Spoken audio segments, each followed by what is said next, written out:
클릭 감사합니다. 삼테크TV 김성표입니다. 만나서 반갑습니다. 이번 시간은 가장 가치 있는 삶을 위한 지혜, 삶과 죽음에 대한 구체적 인식과 지금을 살아가는 자세에 대해서 함께 고민해 보도록 하겠습니다. 참다운 삶에 있어서 나에 대한 진짜 이해는 자기가 결국은 죽는다는 사실을 구체적으로 인지하기 이전과 이후로 그 인생이 갈린다고 할 수 있을 것입니다. 자, 제일 중요한 것이 이제 구체적이라는 것이죠. 자, 구체적으로 인지를 해야 된다는 것입니다. 저는 2018년도에 간암과 간경화로 의사로부터 3개월시 안에 사망 선고를 받았습니다. 하지만 죽음을 절대로 받아들일 수는 없었습니다. 그럼에도 불구하고 간성 혼수를 통해서 죽음과 깨어남을 수차례 반복하면서 내가 이렇게 죽는 거구나 라는 것을 절감하게 될 수밖에 없었습니다. 이게 끝이구나 라고 생각하니까 너무나 절망스럽고 정말 간절하고 절박하게 살고 싶었습니다. 다시 한 번만 살려준다면 정말로 행복하고 멋지게 오늘 지금 여기에서 잘 살고 내 자신을 사랑하고 가장 가까운 내 부인부터 가장 가까운 모든 사람에게 잘하고 싶었고 마음껏 또 여행도 떠나고 여행자로서 잘 살 거라고 맹세하면서 한 번만 살려달라고 간절하게 하나님께 매달린 것 외에 다른 방법이 절대 없었습니다. 자, 그런 순간을 딛고 지금 이렇게 제가 살아가고 있는데요. 자, 죽음은 누구에게나 피할 수 없는 운명이라는 사실입니다. 모든 살아있는 사람은 반드시 죽는다는 사실이죠. 그래서 생물학적으로 죽는다는 것을 부인하는 사람은 아무도 없습니다. 그러나 나는 예외라고 생각한다라는 것입니다. 자, 살아있는 생물은 예외 없이 반드시 죽음을 맞이하게 되죠. 하루살이는 새벽에 태어나서 저녁에 알을 낳고 죽게 됩니다. 대부분의 곤충 또한 1년을 넘기지 못하고, 그러나 상당수 동식물들은 여러 해를 살아가죠. 그러나 그 끝은 죽음이라는 사실입니다. 자, 죽음이란 현실 속에서 가장 소중한 내 자신을 떠나는 것이죠. 내 자신을 떠나는 것이고, 자, 사랑하는 사람과 희망과 미움들을 모두 포함해서 우리 모두의 삶을 송두리째 없어진다는 것입니다. 사라지게 되죠. 그러나 우리는 죽는다는 사실에 대해서 언제나 남의 이야기일 뿐이고 나는 예외라고 생각할 수밖에 없습니다. 그것은 생각하기도 싫고 기분 나쁜 것이고 피할 수만 있다면 피하고 싶은 것이죠. 자, 그러면 죽음이란 무엇일까요?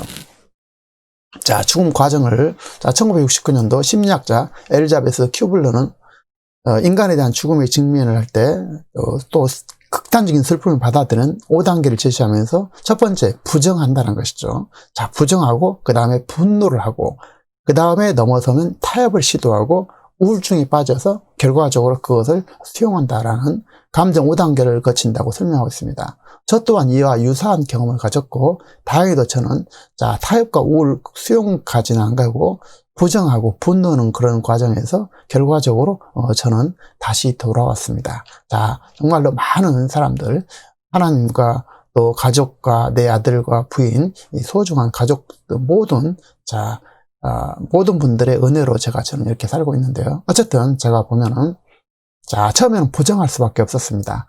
나는 아니라는 것이죠. It's not happening 단계이고 나는 아니야, 믿을 수 없어, 나에게는 그러한 일이 절대 일어날 수 없어 등이 표현하게 된다는 것입니다. 진단을 잘못 내렸다는 생각과 좀 더 나은 진단을 내려주길 바란 마음에서 여러 의사와 병원을 찾아다니게 되고 환자는 검사 결과가 다른 사람 것과 바뀌지 않았나 생각하기도 한다는 것입니다. 저는 아예 죽는다는 그 자체를 받아들일 수 없었습니다.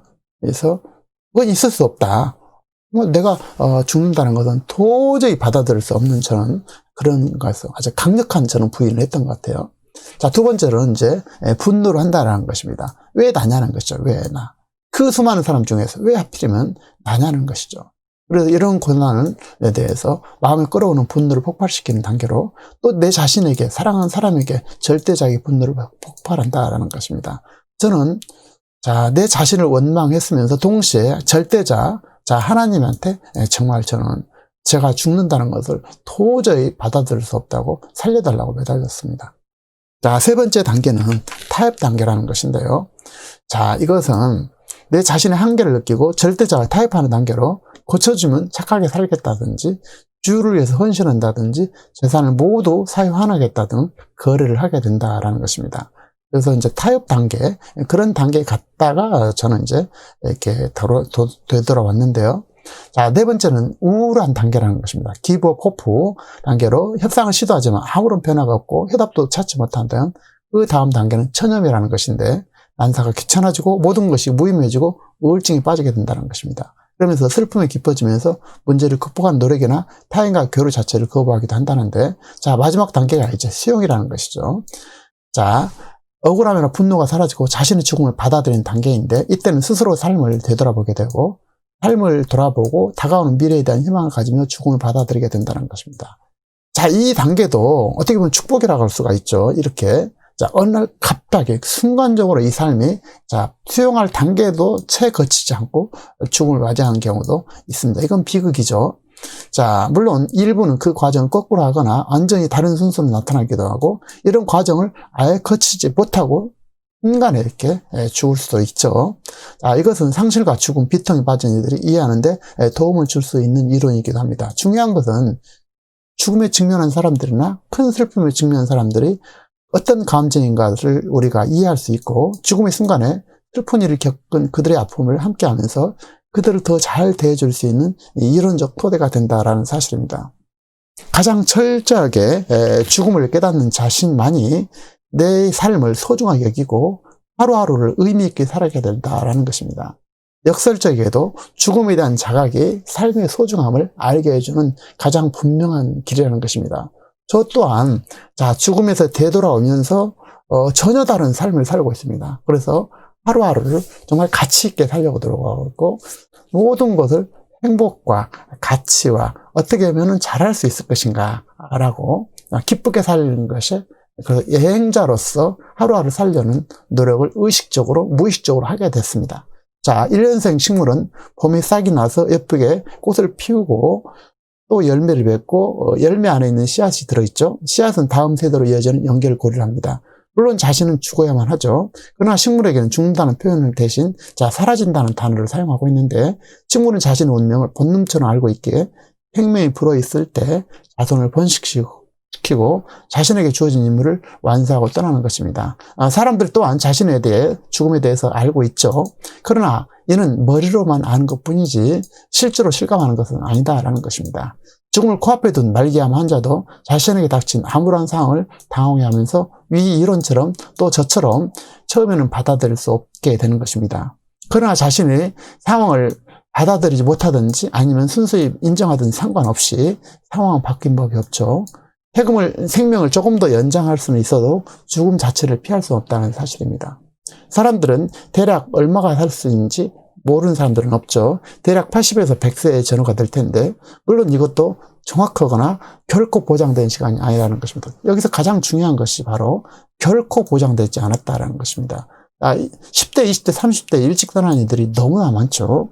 그래서, 자, 통계에서 보는 것처럼 정말 많은 사람들이, 자, 80세, 90세, 70대가 아니라 10대, 20대, 30대, 40대 엄청난 많은 사람들이 이렇게 죽음으로 이렇게 직면하게 됩니다. 그래서 나이가 결코 보장되지 않다라는 것입니다. 그러나 60이 되고 70이 되고 심지어 90이 돼도 죽음이 이렇게 실감나지 않는다고 합니다. 왜냐하면 죽어본 경험이 결코 없기 때문이죠. 평범한 사람들은 자신이 겪은 것만큼 알게 되고, 어리석은 사람은 체험한 일에도 교훈을 얻지 못하게 되고 잘못을 반복하게 된다는 것입니다. 하지만 지혜로운 사람은 다른 사람의 경험을 자신의 경험으로 삼아서 가슴에 새긴 사람이라는 사실입니다. 그렇다면 죽음을 준비하는 사람이 지혜로운 사람이라는 것이죠. 자, 어릴 때 경험하는 죽음은 너무나 무섭고 두렵죠. 나이가 들어가서 죽음이 아주 조금은 좀 친숙해지긴 하는데, 왜냐하면 이제 점점 주변 사람들이 이제 이렇게 죽어가지 않습니까? 인생의 허무함을 느끼게 되지만 여전히 죽음은 나와 상관없는 것으로 치부하게 됩니다. 나이를 더 먹어가면서 생물학적인 에너지가 점점 떨어질 때조차 그래서 죽음을 애써 외면하게 된다라는 사실입니다. 자, 죽음은 나와 무관한 것으로 여기게 되죠. 하지만 죽음을 피한다고 결코 피할 수 있는 성질이 아니라는 것입니다. 자연스럽게 죽음을 준비하고 인정하는 시간을 갖고 죽는 사람과 주변 사람들 이야기가 아니라 어느 날 갑자기 사망하는 그런 사람들이 대부분이죠. 아무런 준비 없이 사랑한 사람이 어느 날 갑자기 삶에서 사라지고 역사 속으로 사라지고, 한 사람이 사라진다는 것은 그 역사가 사라진다고 하지 않습니까? 죽음은 일상 안에서 경험하는 보편적인 현상이자 엄연한 현실임에도 불구하고 자신의 죽음을 처음부터 수용한 사람은 결코 많지 않습니다. 자, 전도서에 보면은 지혜자는 초상집에 있을 때, 지혜자의 마음은 초상집에 있을 때 우미한 자는 혼인집에 있다라고 얘기를 하고 있죠. 상가집에서 배우는 또 한 가지 교훈은 우리가 살아가는 오늘 현재의 소중함을 깨닫게 된다라는 것입니다. 지금 나와 함께 더불어가서 살아가는 이들에게 얼마나 소중한 사람인지를 깨닫게 되고 내 자신도 소중하다는 것을 깨우치게 된다는 것입니다. 사과도 하고 용서도 할 수 있는 그런 마음을 갖게 되죠. 그래서 좀 더 내 자신도 사랑하고 옆에 있는 가까운 사람들한테 잘하고 싶은 그런 마음을 생기게 하게 되죠. 자, 우리 대부분 죽음을 아주 막연하게 생각하게 됩니다. 어느 시점에 이르게 되면 바로 내가 누구보다도 소중하고 그 모습을 대체할 수 없는 내 자신이 죽을 거라는 것을 어느 날 깨우치기도 하는데 어쨌든 이것은 남일이라고 보통 생각하게 되죠. 자신의 죽음을 느끼며 사는 것과 죽음에 대한 준비가 삶의 지혜이다라는 것입니다. 그래서 봄에는 잎을 내고 여름에는 왕성하게 자라서 가을에 열매를 맺고 겨울이면 자연으로 돌아가는 것이 순리라는 것입니다. 사람 또한 이와 유사하고요. 우리는 초상집에 가서 사람의 삶이란 무엇인가를 자주 배우고 필요하다면 인삼 체험도 해봐야 할 것입니다. 그래야 참다운 삶의 가치를 발견할 수 있다는 것입니다. 중요한 것은 체험하면서도 그거를 느끼지 못하는 거하고 남의 체험이 내 자신의 삶에 대해서 체험이 되어서 이 가치를 우리가 배울 수 있어야 된다는 것입니다. 우리는 죽는 것이기 때문에 화해해야 되고 용서를 해야 된다는 것입니다. 더 잘 살지 못한 것을 후회하고 반성해야 되는 것이죠. 우리는 죽을 것이기 때문에 하루하루를 더욱더 절실히 살기 위해서 노력해야 될 것입니다. 나는 반드시 죽는다는 사실, 그리고 오직 한 번뿐인 인생, 일회성의 삶을 사는 것을 깨닫는 순간 살아있음의 고마움과 행복감을 알게 될 것입니다. 그래서 지금 이 순간의 소중함을 절감할 수 있게 되죠. 무심코 흘러버린 시간은 결코 되돌아오지 않습니다. 나에게 오늘 모든 날들과 이 시간을 진실로 마지막 날처럼 최선을 다해서 살아가야 돼. 지혜로운 사람이란, 지혜로운 인생이란 바로 단 일회성의 여행이라는 사실입니다. 그리고 그 끝에 있음을 자각하고 매 순간 오늘 지금 여기에서 행복을 발견하고 가치를 만들고 사랑하고 나누고 매 순간을 정진한 자일 것입니다. 특히 가장 중요한 것은 내 자신을 사랑하는 것 같습니다. 내 자신을 진정으로 사랑할 줄 알아야 된다는 것이죠. 그리고 소중함을 알아야 되고 행복한 것을 알아야 되고, 그래서 내 자신을 사랑해야만이 그 다음에 내 가까운 사람을 순차적으로 사랑할 수 있다라는 것입니다. 그래서 자신을 사랑하고 자신을 포함해서 가장 가까운 사람들을 먼저 사랑해야 될 것이고, 오늘 지금 여기에 가까이 있는 사람부터 하나씩 사랑하면서 나누면서 하루하루 삶을 여행자로서 가치 있게 소중하게 살아야 될 것입니다. 우리의 끝이 반드시 있기 때문에 그 끝이 있다는 사실을 아는 사람하고 그것을 머리로가 아니라 실제로 가슴으로 느껴서 그것을 행동으로 옮긴 것은 또 다른 것입니다. 그래서 지혜로운 사람은 바로 그 끝이 있다는 사실을 깨우치고 오늘을 가치 있게, 지금을 가치 있게, 지금을 행복하게 살아갈 것입니다. 여러분들 건강하시고 행복한 삶을 지금 누리시길 응원하겠습니다. 감사합니다.